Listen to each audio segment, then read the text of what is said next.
Here I have ALCATEL U3, and today I'm going to show you how to enable battery percentage on this device. So firstly, you will have to open settings.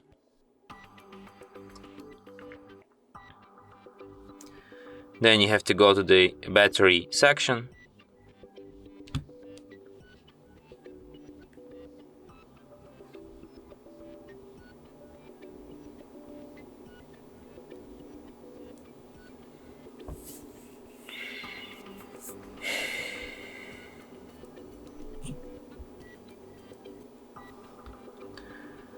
Battery section,